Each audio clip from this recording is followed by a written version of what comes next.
నమస్కారం. ఈ రోజుల్లో ఎక్కడ చూసినా ఒకటే వార్త. ఏసీలు పేడిపోతున్నాయట. ఈ వార్తలు వింటుంటే ఇండ్లల్లో ఉన్న ఏసీలు నిజంగానే అంత ప్రమాదకరమా అన్న భయం కలగడం సహజం.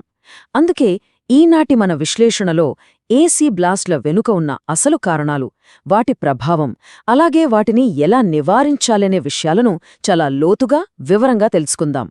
ప్రతిరోజూ పేపర్లోనూ టీవీలోనూ ఏదో ఒక చోట ఏసీ పేలిపోయిందనే వార్త చూస్తూనే ఉన్నాం, అవునా? అయితే ఇక్కడ అసలు ప్రశ్న ఏమిటంటే, నిత్యం వాడే ఈ ఆధునిక ఏసీలు నిజంగానే ఎప్పుడు పేలుతాయో తెలియని టైం బాంబులాంటివా?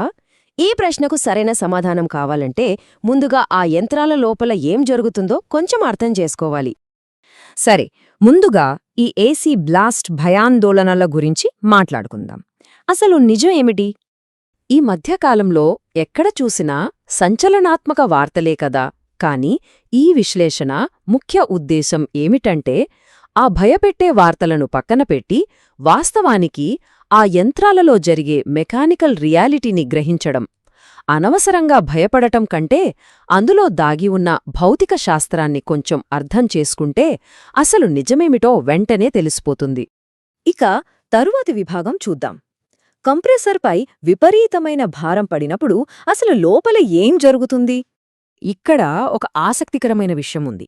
కంప్రెసర్ అనేది ఎంత శక్తివంతమైన పంప్ అంటే, సాధారణ ఫ్రిడ్జ్లో ఉండే కంప్రెసర్ కంటే ఇది 2 లేదా 3 రెట్లు ఎక్కువ వేగంగా గ్యాస్ని పంప్ చేస్తుంది. ఒకసారి ప్రెషర్ కుక్కర్ను ఊహించుకోండి. అందులో ఆవిరి ఎంత వేగంగా, ఎంత తీవ్రతతో తిరుగుతుందో, ఏసీలో కూడా ఆ రిఫ్రిజరెంట్ గ్యాస్ సరిగ్గా అంతే వేగంతో ప్రవహిస్తూ ఉంటుంది. ఇది వింటే ఒక మెకానికల్ ఫెయిల్యూర్ ఎలా జరుగుతుందో ఇట్టే అర్థమైపోతుంది. గ్యాస్ ప్రవహించే పైపులు ఏదైనా కారణం వల్ల బ్లాక్ అయ్యాయనుకోండి, అప్పుడు కంప్రెసర్ ఏం చేస్తుంది? అది గ్యాస్ను పంప్ చేయడం మాత్రం అస్సలాపదు. గ్యాస్ బయటకి వెళ్లడానికి దారి వేకపోయేసరికి లోపల విపరీతమైన ఒత్తిడి, అంటే ప్రెషర్ ఒక్కసారిగా పెరిగిపోతుంది. ఆ తీవ్రమైన ప్రెషర్ను తట్టుకోలేక చివరికి పైప్ గాని లేదా ఏకంగా ఆ కంప్రెసర్ గాని పగిలిపోయే ప్రమాదం ఏర్పడుతుంది. ఇక మూడవ విభాగం స్పార్క్స్, లీకేజీలు, ఇంకా నాణ్యత లేని విడిభాగాల వల్ల వచ్చే ముప్పు గురించి చూద్దాం. ఇక్కడ అత్యంత కీలకమైన పాయింట్ ఒకటుంది. కేవలం గ్యాస్ లీక్ అయినంత మాత్రాన వెంటనే పేలుడు జరిగిపోదు.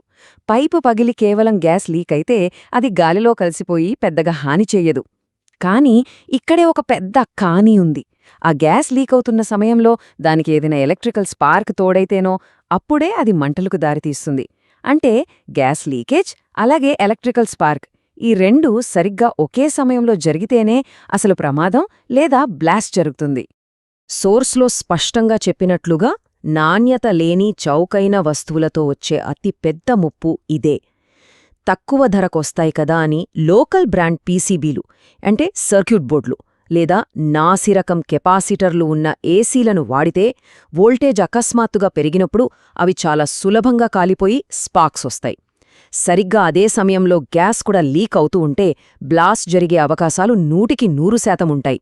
అందుకే ఎప్పుడైనా సరే నాణ్యమైన కాంపోనెంట్స్ వాడటం అత్యంత ముఖ్యం. సరే, ఇప్పుడు 4వ విభాగానికి వెళ్దాం. తీవ్రమైన వేసవి వేడిని ఎదుర్కోవడం, దాని వాడే విధానం. ఇది చాలా ఇళ్లల్లో సర్వసాధారణంగా జరిగేదే. బయట ఎండ 50 నుండి 53 డిగ్రీల వరకు మండిపోతూ ఉంటుంది. కాని లోపల ఏసీ రిమోట్లో మాత్రం 18 డిగ్రీలు సెట్ చేసి గది క్షణాల్లో చల్లబడిపోవాలని ఆశిస్తుంటారు. కాని ప్రాక్టికల్గా ఇది అసాధ్యం కదా.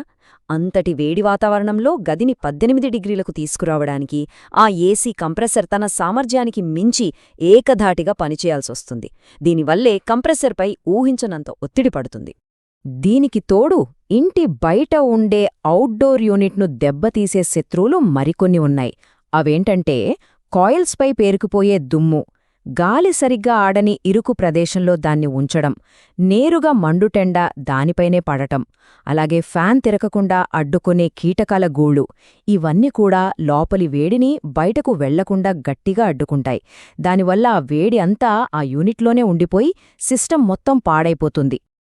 ఇక 5వ విభాగం. ఇవన్నీ విన్నాక కాస్త భయం వేస్తుంది కదా. కాని ఏసీ బ్లాస్ట్లు ఎందుకు చాలా అరుదుగా జరుగుతాయో ఇప్పుడు చూద్దాం. ఇది నిజంగా పెద్ద ఊరటనిచ్చే విషయం. ఎందుకంటే ఆధునిక ఏసీలు కేవలం గాలిని చల్లబరచడమే కాకుండా ఎంతో సురక్షితంగా ఉండేలా అద్భుతంగా డిజైన్ చేయబడతాయి. ఈ సోర్స్లో చెప్పినట్లుగా వాటిలో అంతర్గతంగా ఉండే రక్షణ వ్యవస్థల వల్ల ఇలాంటి పేలుళ్లు జరగడమనేది వాస్తవానికి చాలా అరుదు. అసలు ఆ భద్రతా వ్యవస్థలు ఎలా పనిచేస్తాయో ఇక్కడ చూడండి. ఏసీలలో ఉష్ణోగ్రతను పసిగట్టే అత్యాధునిక సెన్సార్లు ఉంటాయి.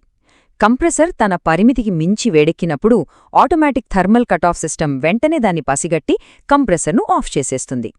ముఖ్యంగా ఇన్వర్టర్ మోడల్స్లో అయితే ఏదైనా చిన్న సాంకేతిక లోపం ఉన్నా సరే వెంటనే సిస్టమ్ మొత్తం దానంతట అదే షట్డౌన్ అవుతుంది.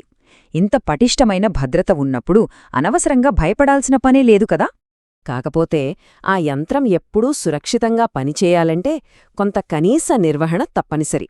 ఏసీ కాయిల్స్ను ఎప్పటికప్పుడు శుభ్రం చేయించడం, అవుట్డోర్ యూనిట్ ఉన్న చోట గాలి బాగా ఆడేలా చూసుకోవడం అత్యంత ముఖ్యం. అలాగే ఏసీని ఎప్పుడైనా సరే అనుభవజ్ఞులైన నిపుణులతోనే ఇన్స్టాల్ చేయించాలి. వీలైనంతవరకు నాణ్యమైన ప్రీమియం బ్రాండులనే ఎంచుకోవాలి. ఈ కనీస జాగ్రత్తలు పాటిస్తే ఇక ప్రమాదాల గురించి మర్చిపోవచ్చు. ఇక ఈ విశ్లేషణ ముగించే ముందు ఆలోచించాల్సిన ఒక ముఖ్యమైన విషయమిక్కడుంది. అసలు సమస్య ఆధునిక యంత్రాలతో వస్తోందా, లేక కనీస నిర్వహణను విస్మరించడం వల్లనా? సరైన జాగ్రత్తలు తీసుకుంటూ క్రమం తప్పకుండా సర్వీసింగ్ చేయిస్తే ఏసీ అనేది ఈ వేసవికాలంలో ఒక అద్భుతమైన సాంకేతిక వరం మాత్రమే. ఈ విశ్లేషణ ద్వారా ఏసీల పనితీరు, వాటి భద్రతపై స్పష్టమైన అవగాహన వచ్చిందని ఆశిద్దాం. మరిన్ని ఆసక్తికరమైన విషయాలతో మళ్ళీ కలుద్దాం. వీడియో చివరి వరకు చూసినందుకు ధన్యవాదాలు. ఈ వీడియో మీకు నచ్చిందని ఆశిస్తున్నాను. దయచేసి లైక్ చేయండి. అలాగే మరిన్ని వీడియోల కోసం మన ఛానల్ని సబ్స్క్రైబ్ చేయడం మర్చిపోకండి. Please keep supporting